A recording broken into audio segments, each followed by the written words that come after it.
abre aspas, Estados Unidos vão sofrer mais, diz ex-primeiro-ministro canadense Jean Chrétien sobre as ameaças de Trump contra o Canadá. A gente vai explicar nesse vídeo também quem é Jean Chrétien, a repercussão na mídia que essa entrevista deu, as respostas à ameaça de tarifas do Trump, comentários sobre a anexação do Canadá também do Trump, né, que o Trump querendo invadir e anexar o Canadá também, Jean Chrétien comenta sobre isso, e ele também comenta sobre a renúncia do primeiro-ministro Justin Trudeau. Então vai ser uma entrevista muito interessante pelo ponto de vista de um ex-primeiro-ministro canadense. Beleza? Vem junto com a gente que esse vídeo tá espetacular aqui. A gente vai aprender muito nesse vídeo. Eu vou mostrar para vocês a entrevista na íntegra, mas também eu vou trazer antes uma matéria, um resumo da entrevista e a repercussão também que teve em vários jornais e na mídia de um modo geral aqui do Canadá. CTV News, eu compilei esta matéria aqui. Depois também uma do ABC News, mais uma do CTV. Entre outras matérias que eu juntei também para montar esse artigo aqui que eu vou trazer para vocês, beleza? O Jean Chrétien, ex-primeiro-ministro do Canadá, fez declarações contundentes sobre as ameaças de tarifas impostas pelos Estados Unidos durante uma entrevista no programa CTV Question Period. Ele expressou a opinião de que o presidente eleito Donald Trump provavelmente recuará de suas ameaças de tarifas punitivas, pois os Estados Unidos dependem significativamente das exportações canadenses, especialmente do setor de energia. Antes de entrar em detalhes sobre a matéria e sobre a entrevista atual do Jean Chrétien, eu acho que é importante a gente conhecer um pouco também da história do Canadá, até para entender quem ele é e o que ele fez, o que ele representou para o Canadá. Nascido em 1934, em Quebec, é um advogado e político canadense que serviu como o 21º primeiro-ministro do Canadá entre 1993 e 2003, ou seja, ele ficou 10 anos como primeiro-ministro. Ele é um membro do Partido Liberal e é conhecido por sua longa carreira política e por ter liderado o país durante um período significativo de reformas econômicas e sociais. Após uma breve pausa na política, Chrétien reassumiu a liderança do Partido Liberal em 1990. Ele liderou o partido em uma vitória esmagadora nas eleições federais de 1993, tornando-se primeiro-ministro. Chrétien foi reeleito em 1997 e 2000, conseguindo 3 governos majoritários consecutivos, algo que não acontecia desde Sir Wilfrid Laurier. Como primeiro-ministro, Chrétien enfrentou vários desafios, incluindo um déficit orçamentário crescente. Sua administração implementou austeridade fiscal, que resultou no primeiro superávit orçamentário do Canadá em quase 30 anos. Ele também foi o defensor da unidade nacional, especialmente durante o referendo de 1995 sobre a soberania do Quebec, onde liderou a campanha federalista. Isso aí deu uma polêmica muito grande na época do separatismo de Quebec, foi uma questão muito complexa do Canadá. Além disso, sua gestão incluiu importantes legislações sociais e ambientais, como a criação do registro de armas longas e a promoção da legislação sobre direitos civis. No campo da política externa, Chrétien enviou tropas canadenses para intervenções no Kosovo e no Afeganistão, mas se opôs à participação canadense na guerra do Iraque. Chrétien é lembrado por seu estilo direto e pela habilidade política que demonstrou ao longo de sua carreira. O estilo direto a gente vai ver na entrevista, pessoal. Ele se aposentou da política em 2004, após mais de 3 décadas de serviço público. Seu legado inclui não apenas as conquistas econômicas, mas também os esforços para manter a coesão nacional em um momento de crescente separatismo do Quebec.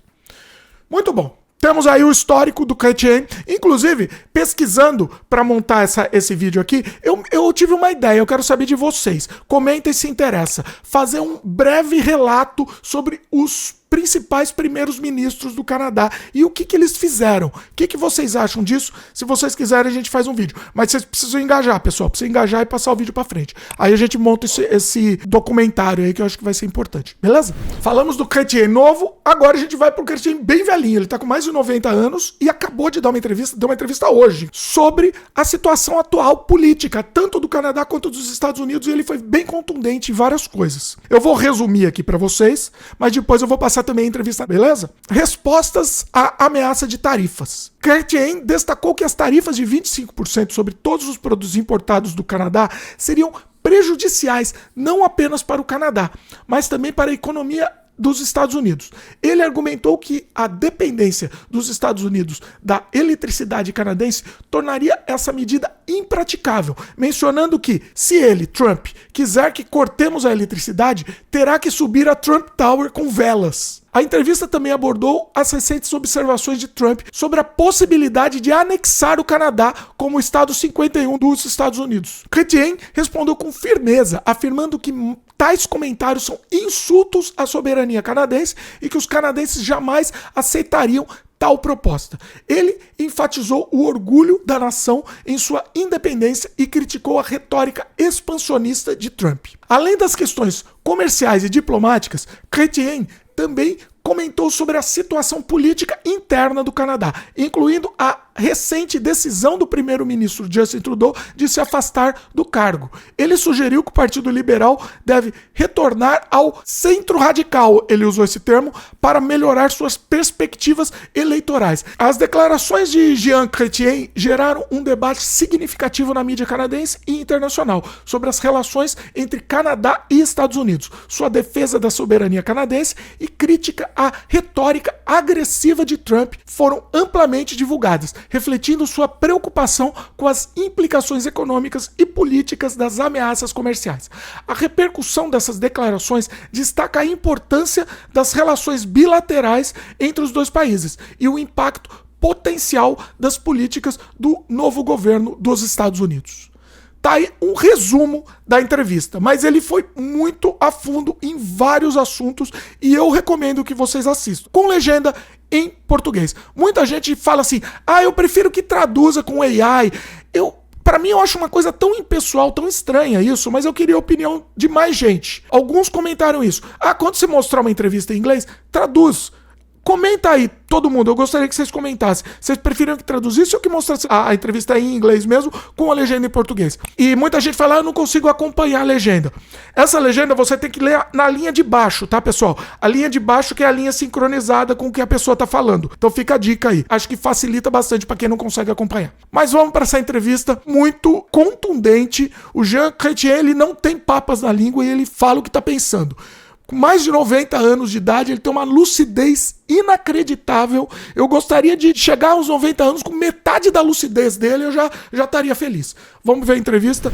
When it comes to what's happening south of the border, and in particular, incoming President Donald Trump's threats on a number of different levels. First, of course, around tariffs, but lately, and more specifically this week, even calling on annexing Canada becoming the 51st state through economic coercion or economic force.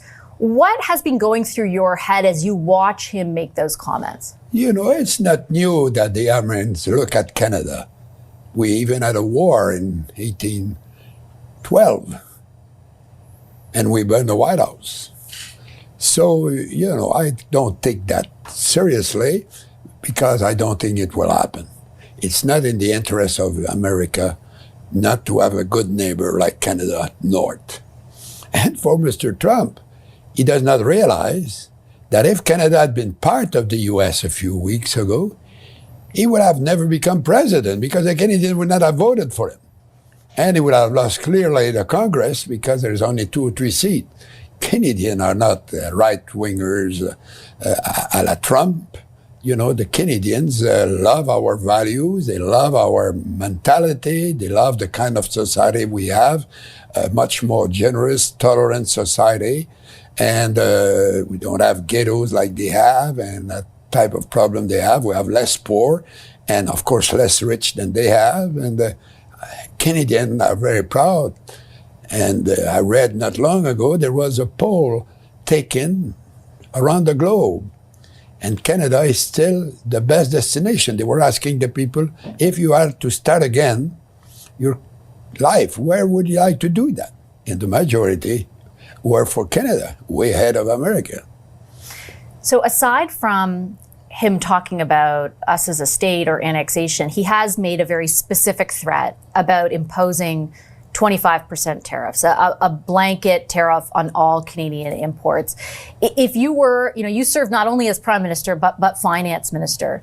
If you were still in either of those roles, how worried would you be about the prospect of a trade war between these two countries? We always had that type of problem. When I was Prime Minister, when I was Minister of Finance, when I was Minister of Trade, I was dealing with the Americans in 1968 when I was Minister of Northern Affairs, and I had problem between Yukon and Alaska.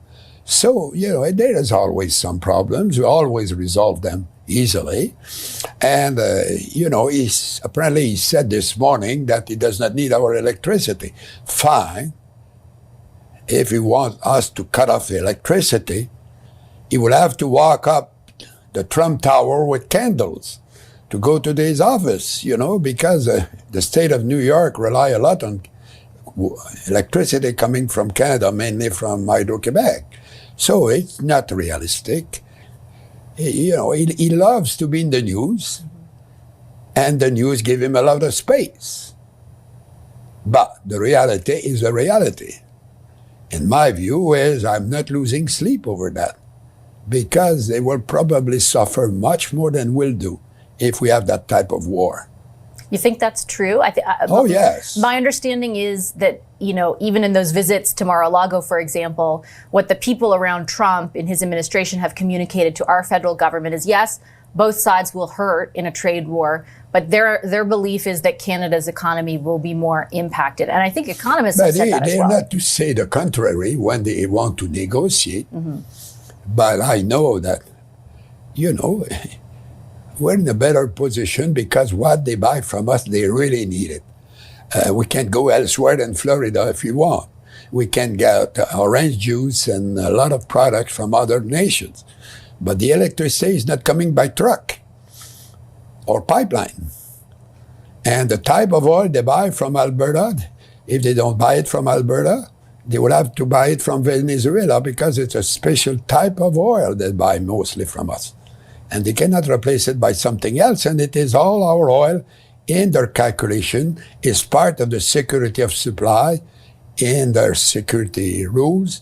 For them, they consider that they will have access to this oil as long as they need it.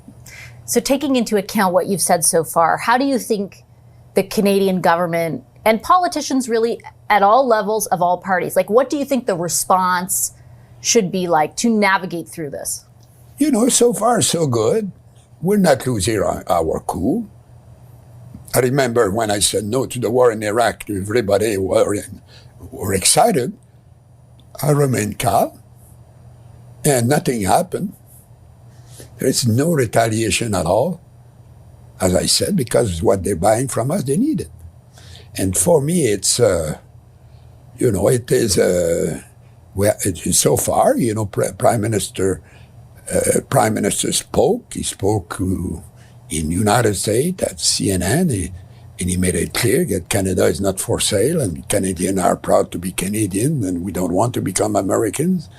And the premiers did that, especially Mr. Ford was very good on that. And for me, we should not lose our cool. I've been in that game for a few years, and I think that to remain calm and face it seriously. And now they will have a meeting of all the premiers with the Prime Minister, and the Prime Minister is the Prime Minister.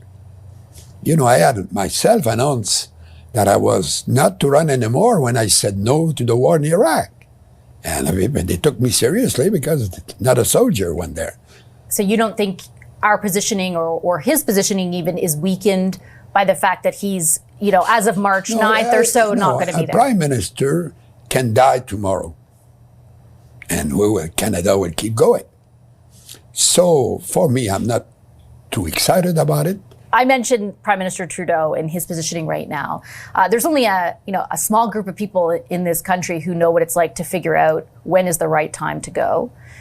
Do you feel that Prime Minister Trudeau made the right decision, and do you think he waited too long? Of what? To leave. Oh, but that is his choice and his situation. But you have to leave at one time. And he decided to leave at this time. And it was his privilege. He could have stayed. Of course, he was facing some turbulence. And it's happening all the time. You know, in politics, it's like that. I used to say that the opposition are, you know, the opponent. The enemies very often are in your back. So, but, you know, he had served well for three terms. He was great for the Liberal Party. He took us in third position and he won the election with us, for us. And he's been 2 minority government. And his third minority government, he's done something that nobody else have ever been able to do. Usually a minority government never survive more than 2.5 years. Now he's in his 4th year. It's unique. But the time has come in his judgment to go, and he's gone. And we'll have another one eventually within apparently the 9th of March. Yeah, within a very short period of time. And he has certainly taken the party through 3 elections successfully. But for the last year, the party has considerably trailed the Conservatives in public opinion polling. Do you think, given what we do know about how short the race is and how soon an election might happen, that the next leader will be able to mount a challenge, really, to the Conservatives? You know, just to show to you how volatile is sometimes the situation. In the election of 1993, you know, Mulroney, when he quit, he was more unpopular than Trudeau today. And he resigned. I was 22, 23 ahead of him. Kim Campbell came. 2-3 weeks after she became the prime minister. She was ahead of me by 10 or 15 points. So there was a turnaround in a month of 35%. But she ultimately and lost. After that, she faced me, and whoop, you know, she lost her seat, and she finished only with 2 seats. And all that happened in the period of 6 months. You know, everybody was surprised that when she lost her seat, finished with 2 seats, and they had 12% of the vote, something like that. So, you know, things can change quickly. Do you think that the party should, in this next election, move more to the center? There's a lot of MPs talking about that. I'm sure they will. Why are you sure? Because I've talked to all the candidates. And it is a fundamental condition for the party to come back, to be the radical center, as I used to say. Because it is what has been the Liberal Party all along. When I was leader, I was traveling the world, and they would ask me, because if you're in Europe, a liberal tend to be center-right, but strong on human rights. And in the United States, it's the left. So they would ask me, Mr. Chrétien, what is a liberal in Canada? And I would say, when in Canada, the left says of you, you're a right-winger. And when the people on the right says you're a left-winger, you're a good Canadian liberal chrétien, the radical center. And I think the party is coming back there, I'm sure. I will leave it on that note, Mr. Chrétien. Happy birthday once again, and thank you for your time Merci today. beaucoup, thank you very much. Tá aí, pessoal, 91 anos. Eu acho que tá muito mais lúcido que muito jovem que tem por aí, né? O que vocês acharam das opiniões dele? Comente aqui embaixo também, quero a opinião de vocês. Vamos continuar trazendo mais novidades pra vocês, beleza? Pessoal, lembra do like pro vídeo furar a bolha, não esquece, se inscreve no canal se ainda não é inscrito, muita gente assiste nossos vídeos e não se inscreve. Se inscreve que facilita, né? Daí o YouTube já te recomenda também. Quem não sabe, a gente tá há mais de 15 anos aqui no Canadá, e se você quiser ajudar a gente a continuidade do projeto aqui, sempre sem rabo preso com ninguém, trazendo a informação da forma que ela tem que ser trazida, considere a possibilidade de se tornar membro, é um cafezinho por mês, e você vai, além de ajudar o canal, que é o mais importante, você também vai receber um monte de conteúdo exclusivo para os membros também como bônus, beleza? Valeu e até a próxima.